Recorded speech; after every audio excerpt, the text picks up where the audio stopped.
हमारा धर्म हमारी शक्ति है। धर्म शक्ति चैनल पर आप सभी का स्वागत है। राधे राधे दोस्तों, सनातन धर्म में भाद्रपद मास के शुक्ल पक्ष की अष्टमी तिथि श्री राधा अष्टमी के रूप में मनाई जाती है। शास्त्रों में इस तिथि को श्री राधा जी का प्राकट्य दिवस भी माना गया है। श्री राधा जी वृषभानु की यज्ञ भूमि से प्रकट हुई थीं। वेद तथा पुराणादि में जिनका कृष्ण बल्लभा कहकर गुणगान किया गया है, वे श्री वृंदावनेश्वरी राधा सदा श्री कृष्ण को आनंद प्रदान करने वाली साध्वी कृष्ण प्रिया थी। कल्पभेद के अनुसार कुछ लोग श्री राधा जी का प्रकट श्री वृषभानुपुरी या उनके ननिहाल रावल ग्राम में प्रातःकाल में मनाते हैं, पर पुराणों में मध्याह्न काल का वर्णन ही प्राप्त होता है। राधा अष्टमी महोत्सव इस्कान वृंदावन में शास्त्रों में श्री राधा कृष्ण की शाश्वत शक्ति स्वरूपा एवं प्राणों की अधिष्ठात्री देवी के रूप में वर्णित है। अतः राधा जी की पूजा के बिना श्री कृष्ण जी की पूजा अधूरी मानी गई है। श्रीमद् देवी भागवत में श्री नारायण जी ने नारद जी के प्रति श्री राधे स्वाहा षडाक्षर मंत्र की अति प्राचीन परंपरा तथा विलक्षण महिमा के वर्णन प्रसंग में श्री राधा पूजा की अनिवार्यता का निरूपण करते हुए कहा कि श्री राधा की पूजा ना की जाए तो मनुष्य श्री कृष्ण की पूजा का अधिकार नहीं रखता। श्री राधा भगवान श्री कृष्ण के प्राणों की अधिष्ठात्री देवी हैं, इसलिए भगवान इनके अधीन रहते हैं। यह संपूर्ण कामनाओं का साधन भी है, इसी कारण इन्हें श्री राधा कहा गया है। अब आइए जानते हैं राधा अष्टमी कथा। श्री कृष्ण भक्ति के अवतार देवर्षि नारद ने एक बार भगवान सदाशिव के श्री चरणों में प्रणाम करके पूछा, हे महाभाग, मैं आपका दास हूँ, बतलाइए श्री राधा देवी लक्ष्मी हैं या देवपत्नी, महालक्ष्मी हैं या सरस्वती, क्या वे अतरंग विद्या हैं या वैष्णवी प्रकृति हैं? कहिए, वे वेद कन्या हैं, देव कन्या है अथवा मुनि कन्या है? सदाशिव बोले, हे मुनिवर, अन्य किसी लक्ष्मी की बात क्या कहें? कोटि कोटि महालक्ष्मी उनके चरण कमल की शोभा के सामने तुच्छ कही जाती हैं। हे नारद जी, एक मुख से मैं अधिक क्या कहूँ? मैं तो श्री राधा के रूप, लावण्य और गुण आदि का वर्णन करने में अपने को असमर्थ पाता हूँ। उनके रूप आदि की महिमा कहने में भी मैं लज्जित हो रहा हूँ। तीनों लोकों में कोई भी ऐसा सामर्थ्य नहीं है जो उनके रूप आदि का वर्णन करके पार पा सके। उनकी रूप माधुरी जगत को मोहने वाले श्री कृष्ण को भी मोहित करने वाली है। यदि अनंत मुख से चाहूँ तो भी उनका वर्णन करने की मुझ में क्षमता नहीं है। नारद जी बोले, हे प्रभु, श्री राधिका जी के जन्म का महात्म्य सब प्रकार से श्रेष्ठ है। हे भक्तवत्सल, उसको मैं सुनना चाहता हूँ। हे महाभाग, सब व्रतों में श्रेष्ठ व्रत श्री राधाष्टमी के विषय में मुझको कुछ बताइए।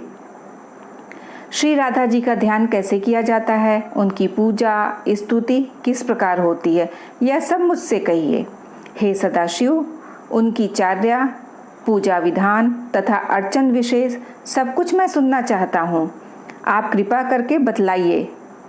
शिव जी बोले, वृषभानुपुरी के राजा वृषभानु महान और उदार थे। वे महान कुल में उत्पन्न हुए तथा सब शास्त्रों के ज्ञाता थे।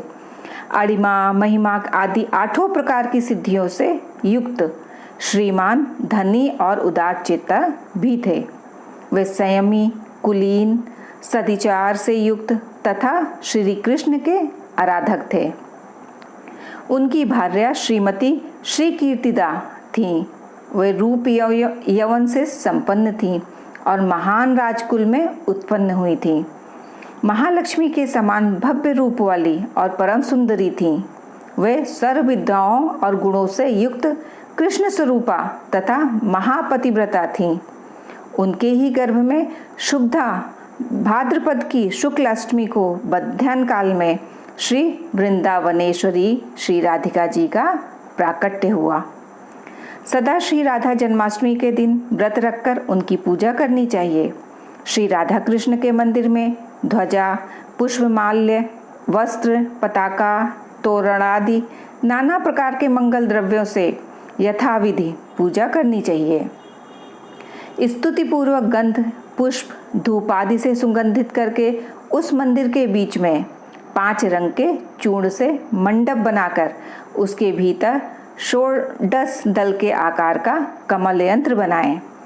उस कमल के मध्य में दिव्यासन पर श्री राधा कृष्ण की युगल मूर्ति पश्चिमाभिमुख स्थापित करके ध्यान से क्रम पूर्वक भली भांति उपासना करके भक्तों के साथ अपनी शक्ति के अनुसार पूजा की सामग्री लेकर भक्ति पूर्वक होकर उनकी पूजा करें।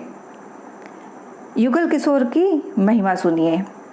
जिनकी स्वर्ण और नील कमल के समान अति सुंदर कांति है, जो जगत को मोहित करने वाली श्री से संपन्न है, नित्य ललिता आदि सखियों से परिवृत है, सुंदर नील और पीत वस्त्र धारण किए हुए है तथा जिनके नाना प्रकार के आभूषणों से आभूषित अंगों की कांति अति मधुर है, उन अव्यय सुललित युगल किशोर रूप श्री राधा कृष्ण के हम नित्य शरणापन्न हैं।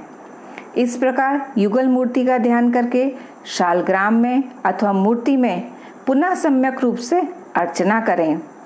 भगवान को निवेदन किए हुए गंध, पुष्पमाल्य तथा चंदन आदि से समागत कृष्ण भक्तों की आराधना करें। श्री राधा जी की भक्ति में दत्तचित्त होकर उनके लिए प्रस्तुत नैवेद्य, गंध, पुष्पमाल्य तथा चंदन आदि के द्वारा दिन में महोत्सव करें। पूजा करके दिन के अंत में भक्तों के साथ आनंद पूर्वक चरणोदक लेकर महाप्रसाद ग्रहण करें। फिर श्री राधा कृष्ण का स्मरण करते हुए रात में जागरण करें। चांदी और सोने की सुसंस्कृत मूर्ति रखकर उसकी पूजा करें। दूसरी कोई वार्ता ना करें। नारी तथा बंधु बांधवों के साथ पुराण आदि से प्रयत्न पूर्वक इष्ट देवता श्री राधा कृष्ण के कथा कीर्तन का श्रवण करें। जो मनुष्य भक्ति पूर्वक श्री राधा जन्माष्टमी का यह शुभानुष्ठान करता है, उसके विषय में सब देवता गण कहते हैं कि यही मनुष्य भूतल में राधा भक्त है। इस अष्टमी को दिन रात एक एक पहर पर विधि पूर्वक श्री राधा माधव की पूजा करें। श्री कृष्ण में अनुरक्त रसिक जनों के साथ आलाप करते हुए बारंबार श्री राधा कृष्ण को याद करें। इस प्रकार महोत्सव करके परम आनंदित होकर अंत में विधि पूर्वक साष्टांग प्रणाम करें। जो पुरुष अथवा नारी राधा भक्ति परायण होकर श्री राधा जन्म महोत्सव करता है, वह श्री राधा कृष्ण के सानिध्य में श्री वृंदावन वास प्राप्त करता है। वह राधा भक्ति परायण होकर ब्रजवासी बनता है। श्री राधा जन्म महोत्सव का गुण कीर्तन करने से मनुष्य भव बंधन से मुक्त हो जाता है। राधा नाम की तथा राधा जन्माष्टमी व्रत की महिमा जो मनुष्य राधा राधा कहता है तथा स्मरण करता है, वह सब तीर्थों के संस्कार से युक्त होकर सब प्रकार की विद्याओं में कुशल बनता है।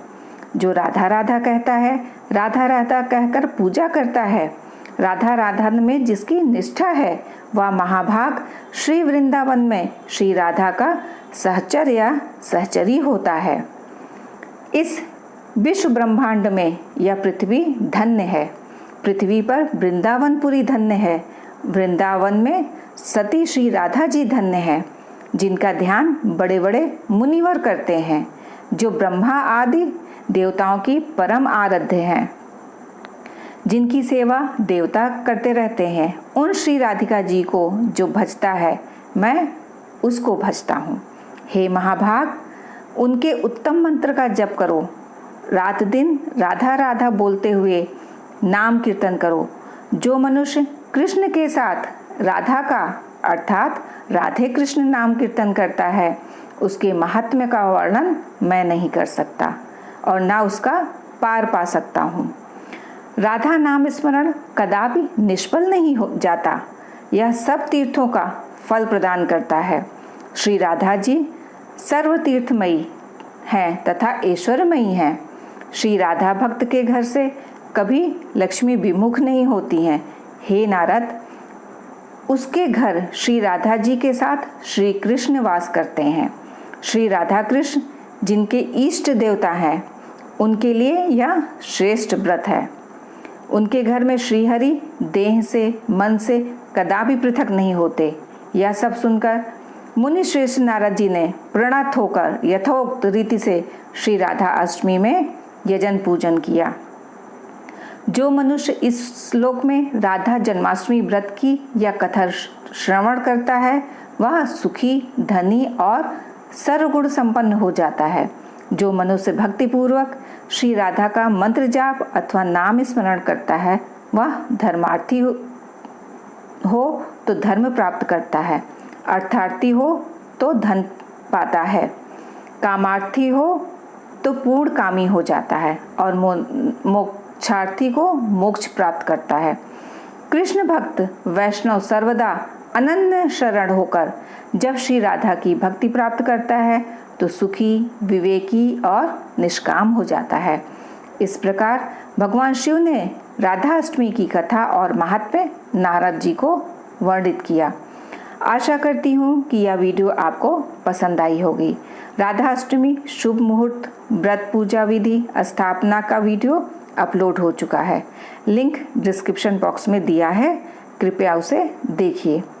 आप सभी पर राधा रानी की कृपा सदैव बनी रहे। राधे राधे दोस्तों।